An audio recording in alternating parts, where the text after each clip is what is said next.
mengambil tema perempuan dan ketahanan pangan, sebagaimana yang mungkin ibu-ibu sudah ketahui bahwa desa inklusif adalah desa yang melibatkan, merangkul, mengajak dan memberikan kesempatan kepada semua pihak termasuk perempuan untuk berkontribusi dan membangun desa. Dan harapannya bahwa desa inklusif bisa juga mengambil peran strategis, diantaranya adalah terkait dengan ketahanan pangan. Karena saya yakin ini merupakan isu yang penting sekali di tengah gempuran makanan yang super luar biasa jenis dan banyaknya. Mungkin kalau ibu-ibu masih muda pada zaman dahulu kala tidak banyak ada variasi makanan, tapi beredar dari sekarang ada banyak sekali variasi makanan. Dan ini juga menimbulkan banyak sekali hal yang berkaitan dengan kesehatan dan jarak masa hidup. Ibu Sarasami, kalau kita mengingat di tahun 2020 yang jangka pendek, negara kita terkena dampak dari virus corona. Bapak Ibu pasti sudah merasakan apa yang terjadi. Itu terjadi ancaman kesehatan, ancaman lingkungan, segala hal, dan bahkan ada yang kehilangan mata pencarian dan pekerjaan. Nah sekarang pemerintahan baru untuk ada semangat baru yang dikedepankan, yang menjadi prioritas dalam bagaimana mencapai kesejahteraan masyarakat adalah dengan menjaga ketahanan. Misalkan yang mengkonsumsi junk food, instant food, kayak modelnya mie instan, terus ada ini sosis, nugget, dia akan hanya merasa enak taste-nya dengan makanan-makanan yang mengandung penyedap.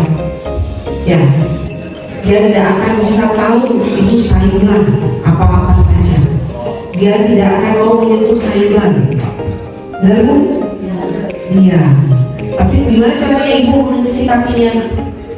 Boleh kasih nugget, tapi kalau bisa sekali-sekali ibu buat nugget. Kemarin kita buat nugget tentu ya. Ibu bikin peranan di rumah tangga, dan dalam rumah tangga itu nanti menuju ketahanan pangan di desa.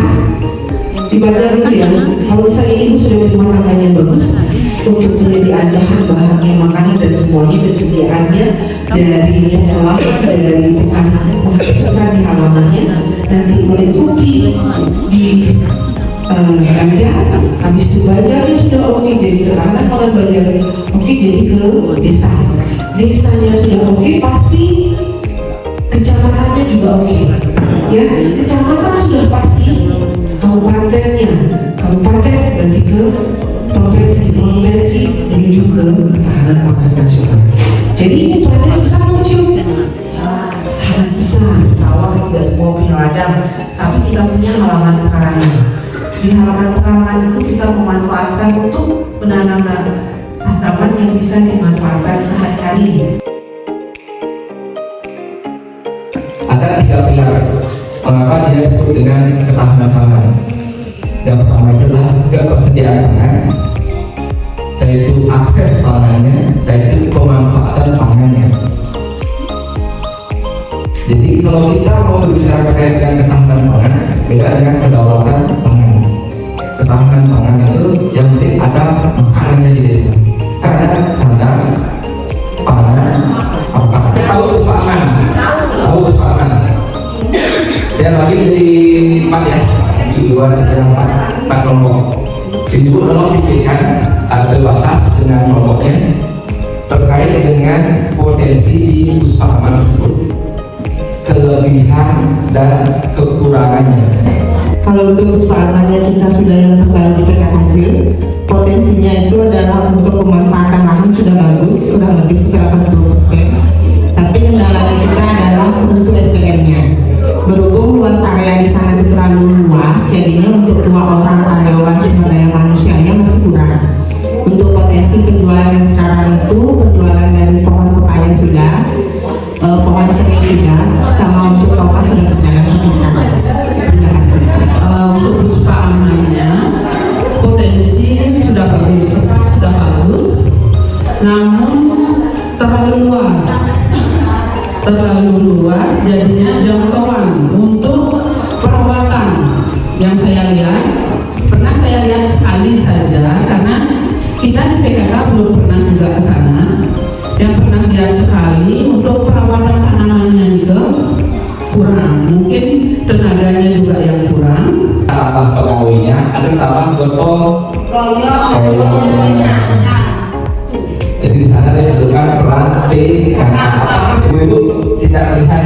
Ibu melihat ya, diversifikasi tanaman di Puspama? Apakah diversifikasi tanaman yang ditanam oleh desa itu sudah sesuai dengan potensi desa? Dan apakah diversifikasi tanaman itu bisa mewujudkan ketahanan pangan nanti jika terjadi sebuah permasalahan atau bencana di desa ini? Seandainya hal itu terjadi di desa Petakajo, akses tidak memungkinkan, umpama jalan jembatannya putus di sebelah utara dan selatan putus, kita memanfaatkan tanah pekarangan yang kosong. Kalaupun tanah pekarangannya sedikit, kita memanfaatkan sejenis tabung khusus itu di rumah tangga. Apa yang kita bisa lakukan yang bisa menghasilkan demi tersambungnya hidup kita. Ketan, kue dan minyak. Kulitnya bisa dijual ke tukang panggang ayam karena di sini banyak penjual ayam panggang. Itu aja sih. Nah ini bahannya nih biar di Puspama disediakan di sana nih tanam tomat itu sama cabai. Dicoba dulu seperti ini kita bikin saus tomat, saus sambal. Kita cari ketahanannya itu berapa lama. Soalnya untuk saus itu banyak peminat. Memberikan potensi untuk ketela rambat. Jadi ketela rambat itu kan ada yang warna ungu. Jadi kalau memang boleh ada potensi atau misalnya keinginan itu adalah saus ketela ungu. Tantangannya adalah kan kita karena terobosan baru, jadi pelatihan SDM, teknik pengolahannya sama untuk kemasan.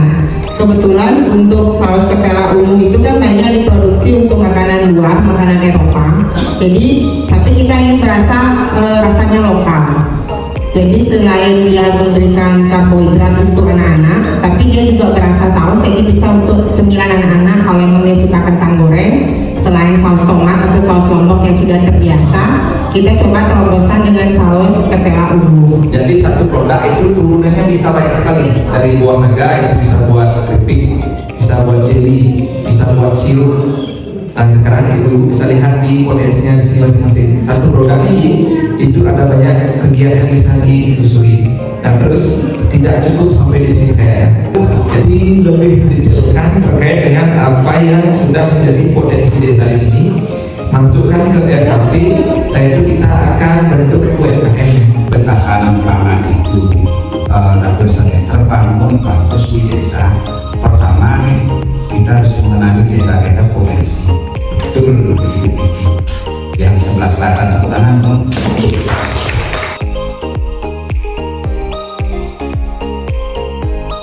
Ketahanan pangan Desa Petakajo.